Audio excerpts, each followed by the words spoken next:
സ്വാഗതം.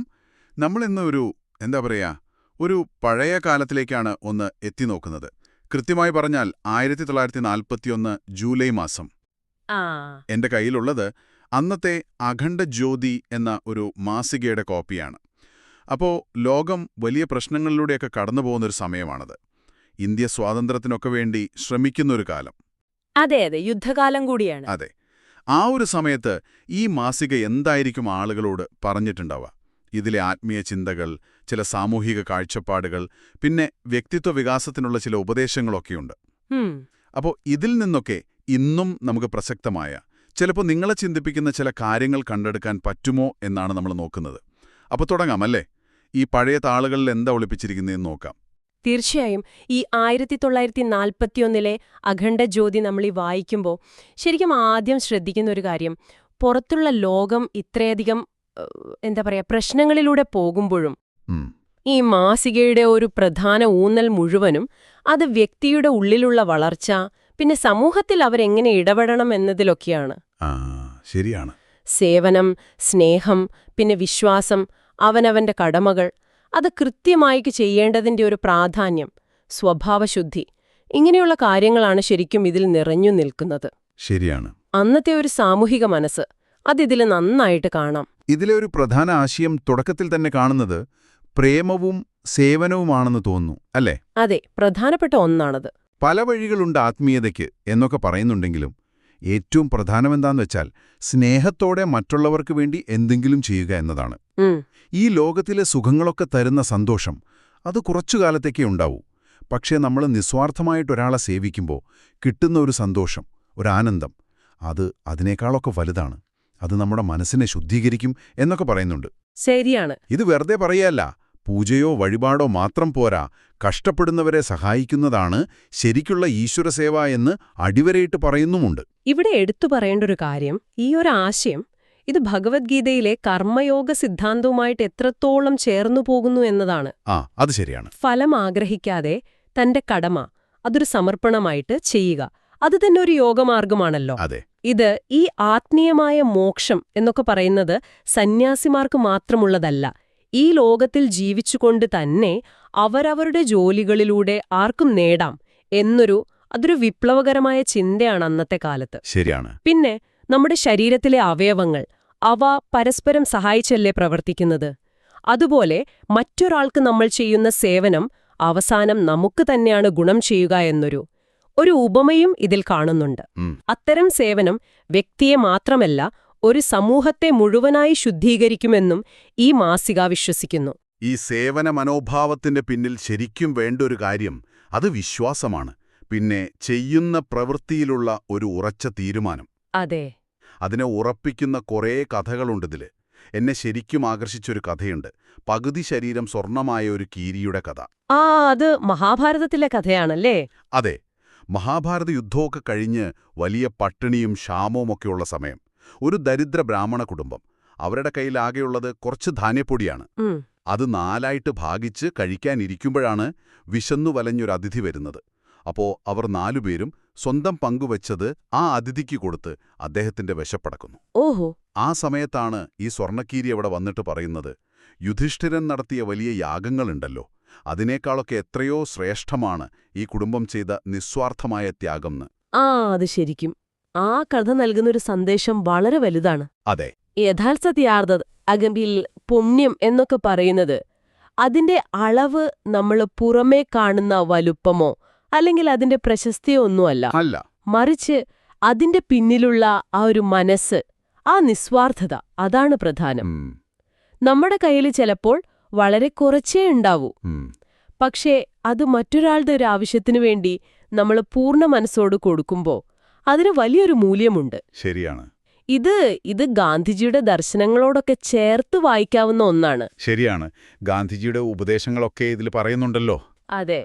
ദൈവത്തിലുള്ള വിശ്വാസവും ഉള്ളത് പങ്കുവെക്കാനുള്ള ഒരു മനസ്സും, അതാണ് ശരിക്കുള്ള സമ്പത്ത് എന്ന് അദ്ദേഹം പറഞ്ഞിട്ടുണ്ടല്ലോ. അതോടൊപ്പം തന്നെ ഈ കഠിനാധ്വാനം, സത്യസന്ധത, ഇതിലൂടെയൊക്കെ ജീവിതത്തിലെ ബുദ്ധിമുട്ടുകൾ മാറ്റി മുന്നോട്ട് വന്നവരുടെ കഥകളും ഒരുപാട് പ്രചോദനത്തിനായിട്ട് കൊടുത്തിട്ടുണ്ട്.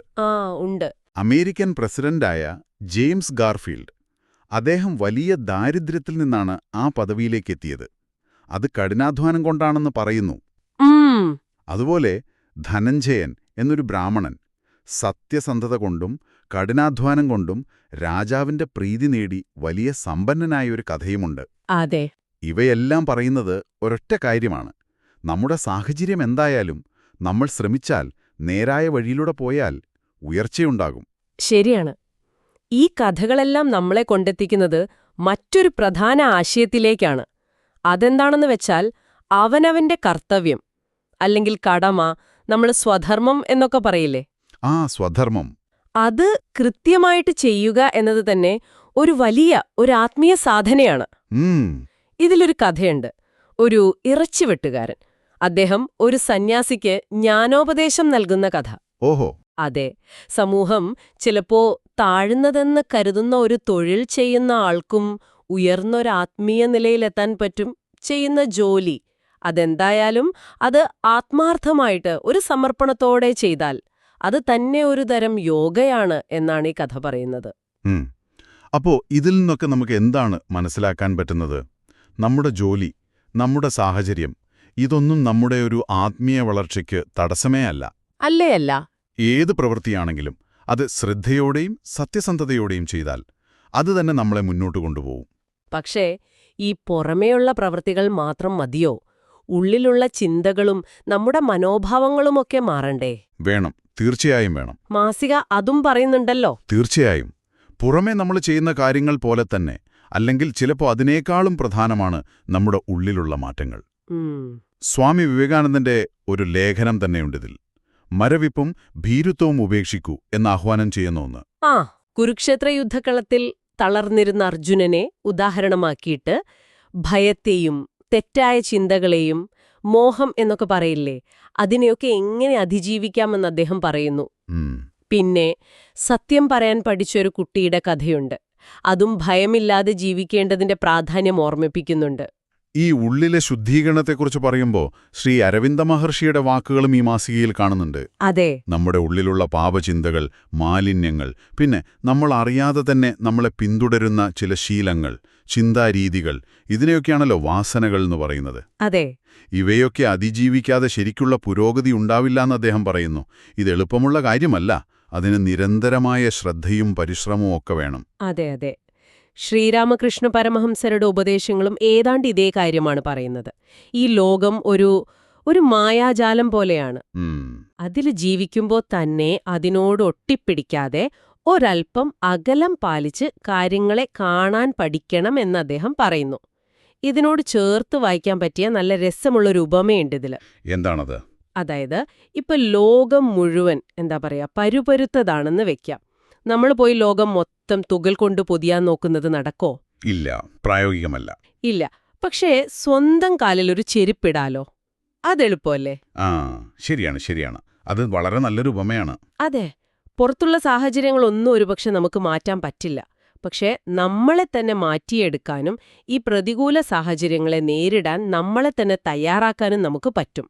അതാണ് കൂടുതൽ പ്രായോഗികം. ഈ ആന്തരിക സത്യസന്ധതയുടെ പ്രാധാന്യം കാണിക്കുന്ന മറ്റൊരു കഥ ഗോപാലകൃഷ്ണ ഗോഖലെയുമായി ബന്ധപ്പെട്ടതാണ്. ക്ലാസ്സിൽ ഒരു കണക്ക് ചെയ്തതിന് ടീച്ചർ ഒരു കുട്ടിയെ ഭയങ്കരമായിട്ട് പ്രശംസിക്കുകയാണ്. പക്ഷെ ആ കുട്ടി കരയുന്നു. കാരണം എന്താന്ന് വെച്ചാൽ ആ കണക്കവൻ സ്വന്തമായിട്ട് ചെയ്തതല്ലായിരുന്നു. അപ്പോൾ ആ പ്രശംസയ്ക്ക് താൻ അർഹനല്ല എന്നൊരു തിരിച്ചറിവ് അത് അവനെ വല്ലാതെ വേദനിപ്പിച്ചു. ശരിയാണ്. അപ്പോൾ വിജയിക്കുമ്പോഴും നേട്ടങ്ങൾ ഉണ്ടാകുമ്പോഴുമൊക്കെ ഈ സത്യസന്ധത കൈവിടാതിരിക്കണം എന്നൊരു വലിയ കാര്യം ഈ കഥ നമ്മളെ ഓർമ്മിപ്പിക്കുന്നുണ്ട്. അതുപോലെ നമ്മൾ ഒറ്റയ്ക്ക് സാധനം ചെയ്യുന്നത് പോലെ തന്നെ പ്രധാനമാണ് നല്ല കൂട്ടുകെട്ടുകൾ. സത്സംഗം എന്നൊക്കെ പറയില്ലേ? സത്സംഗം. അതെ. വിശ്വാമിത്ര മഹർഷി, അദ്ദേഹം വലിയ കഠിനമായ തപസ്സൊക്കെ ചെയ്തിട്ടും പൂർണ്ണമായ ജ്ഞാനം കിട്ടാതെ വിഷമിച്ചിരുന്നുവെന്ന്. പക്ഷേ വസിഷ്ഠ മഹർഷിയുമായിട്ടുള്ള ഒരു സഹവാസം, അതിലൂടെയാണ് അദ്ദേഹത്തിന് ബ്രഹ്മജ്ഞാനം കിട്ടിയത് എന്ന് പറയുന്ന ഒരു കഥ ഇതിലുണ്ട്. അപ്പോ ഒറ്റയ്ക്ക് കഷ്ടപ്പെടുന്നതിനേക്കാളും ചിലപ്പോൾ അറിവുള്ളവരുടെ ഒരു കൂട്ടായ്മ കൂടുതൽ സഹായകമായേക്കാം എന്ന് ഇത് സൂചിപ്പിക്കുന്നു. പിന്നെ ഐക്യത്തിന്റെ പ്രാധാന്യം പറയുന്ന വേറൊരു കഥ കൂടിയുണ്ട്. സേഠ് ജമുനാലാൽ ബജാജിന്റേതെന്ന് തോന്നുന്നു ഒരു കഥാപാത്രം. കുടുംബത്തിൽ ഒരുമയില്ലാതായപ്പോൾ ഐശ്വര്യത്തിന്റെ ദേവതയായ ലക്ഷ്മി വീട്ടിൽ നിന്ന് പോകാനൊരുങ്ങി. പിന്നീട് അവരെല്ലാവരും ഒന്നിച്ചപ്പോൾ ലക്ഷ്മി അവിടെ തന്നെ നിന്നു എന്നും പറയുന്നു. അപ്പോ ഒരുമയുണ്ടെങ്കിൽ ഉലക്കയിലും കിടക്കാം എന്നൊക്കെ നമ്മൾ പറയില്ലേ? അതെ അതെ. അതുപോലെ ഐക്യത്തിലൂടെയാണ് അഭിവൃദ്ധിയൊക്കെ ഉണ്ടാവുന്നത് എന്നൊരു സന്ദേശമാണ് ഇത് നൽകുന്നത്. ഇങ്ങനെയൊക്കെ വ്യക്തിയുടെയും കുടുംബത്തിന്റെയും ഒക്കെ കാര്യങ്ങൾ പറയുമ്പോഴും സമൂഹത്തിൽ പലതരത്തിലുള്ള ആൾക്കാർ തമ്മിലുള്ള ഒരു ബന്ധത്തെക്കുറിച്ച് ഈ മാസിക എന്തെങ്കിലും പറയുന്നുണ്ടോ? അതറിയാനൊരു കൗതുകമുണ്ട്. ഉണ്ട്. കഹാം ബൈഠു, അതായത് ഞാൻ എവിടെ ഇരിക്കണം എന്നൊരു തലക്കെട്ടില് ഒരു ട്രെയിൻ യാത്രയെക്കുറിച്ചുള്ളൊരു ഭാഗമുണ്ട്. അതൊരു രസകരമായ ഭാഗമാണ്. അത് അന്നത്തെ കാലത്തെ മതപരമായ ചില സംവാദങ്ങളെക്കുറിച്ചും സഹിഷ്ണുതയെക്കുറിച്ചുമൊക്കെയുള്ള ചില ചിന്തകളാണ് പങ്കുവയ്ക്കുന്നത്. എല്ലാ മതങ്ങളിൽ വിശ്വസിക്കുന്ന ആൾക്കാര് ഒരേ ട്രെയിൻ കമ്പാർട്ട്മെന്റിലിരുന്ന് സംസാരിക്കുകയാണ്. ഒരാൾ മറ്റൊരാളുടെ മതത്തെ വിമർശിക്കുന്നു, അതിനെ പ്രതിരോധിക്കുന്നു, തർക്കിക്കുന്നു, അങ്ങനെയൊക്കെ പോകുന്നു. ഇതിലൂടെ ശരിക്കും ഈ മതത്തിന്റെ പേരിലുള്ള തർക്കങ്ങൾക്കും ഞങ്ങളാണ് ശരി എന്നൊക്കെയുള്ള വാദങ്ങൾക്കും അപ്പുറത്ത് മനുഷ്യരെന്ന നിലയിൽ ഒരൈക്യം വേണം, മറ്റുള്ളവരുടെ വിശ്വാസങ്ങളെ നമ്മൾ ബഹുമാനിക്കാൻ പഠിക്കണം എന്നൊക്കെ പറയാൻ ശ്രമിക്കുന്നുണ്ട്. അതേസമയം തന്നെ ആ സംഭാഷണത്തിൽ ഈ മതത്തിന്റെ പേരിലുള്ള ചില കാപട്യങ്ങളെക്കുറിച്ചും വെറും പുറമേയുള്ള ആചാരങ്ങളെക്കുറിച്ചുമൊക്കെയുള്ള വിമർശനങ്ങളും കാണാം. ഉദാഹരണത്തിന് ഈ ക്രിസ്ത്യൻ മിഷണറിമാരുടെ പ്രവർത്തനങ്ങളെക്കുറിച്ചൊക്കെയുള്ള അന്നത്തെ കാലത്തെ ചില കാഴ്ചപ്പാടുകൾ അതിൽ കാണാം. അപ്പോ ഒരാൾ എന്താണ് വിശ്വസിക്കുന്നത് എന്നതിനേക്കാൾ അയാൾ എങ്ങനെ ജീവിക്കുന്നു, എന്ത് ചെയ്യുന്നു, അതാണ് പ്രധാനം എന്നൊരാശയം ഈ ഭാഗത്തും നമുക്ക് കാണാൻ പറ്റും. ശരിയാണ്. തീർച്ചയായും ഇത് ഓർക്കേണ്ടത് 80 കൊല്ലം മുൻപുള്ള ഒരു സാമൂഹിക സാഹചര്യത്തിൽ നിന്നുള്ള സംഭാഷണമാണ്. അതെ, ആ ഒരു കാലഘട്ടത്തിന്റെ കാഴ്ചപ്പാടുകൾ. അതെ.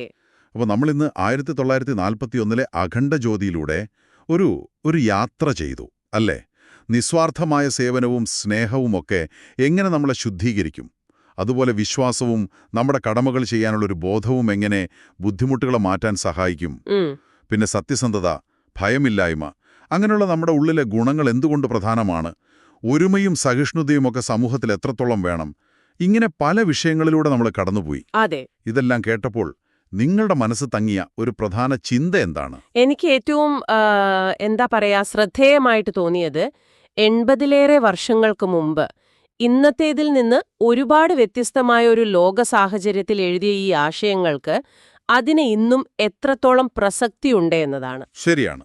നമ്മുടെയൊക്കെ വ്യക്തിപരമായ വളർച്ചയ്ക്ക്, ജീവിതത്തിൽ ഒരു അർത്ഥം കണ്ടെത്താൻ, ചുറ്റുമുള്ള ലോകത്തെ മനസ്സിലാക്കാൻ ഒക്കെ ഒരു പക്ഷേ ഈ പഴയ താളുകൾക്ക് ഇന്നും ഒരു ദിശാബോധം നൽകാൻ പറ്റുമായിരിക്കും. പ്രത്യേകിച്ചും നമ്മൾ ഈ പുറമെയുള്ള നേട്ടങ്ങൾക്കും അംഗീകാരങ്ങൾക്കും ഒക്കെ പിന്നാലെ പായുന്നൊരു കാലമാണല്ലോ ഇത്. അതെ. അങ്ങനെയുള്ളൊരു കാലത്ത് നമ്മുടെ ഉള്ളിലുള്ള മാറ്റത്തിനും നിസ്വാർത്ഥമായ സേവനത്തിനുമൊക്കെ പ്രാധാന്യം നൽകുന്ന ഈ ചിന്തകൾക്ക് ഒരു പ്രത്യേക മൂല്യമുണ്ട്.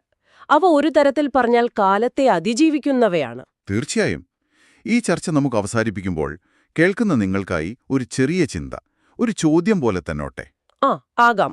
നമ്മളിന്ന് സംസാരിച്ച ഈ 1941 മാസികയിൽ നിന്നുള്ള ഏതെങ്കിലും ഒരു തത്വം, അത് ചിലപ്പോൾ നിസ്വാർത്ഥമായിട്ട് മറ്റൊരാളെ സഹായിക്കുന്നതാകാം, അല്ലെങ്കിൽ നമ്മൾ ചെയ്യുന്ന ജോലി പൂർണ്ണ സത്യസന്ധതയോടെ ചെയ്യുന്നതാകാം, അല്ലെങ്കിൽ ഭയത്തെ മാറ്റി നിർത്തി മുന്നോട്ടു പോകാനുള്ളൊരു ശ്രമമാകാം.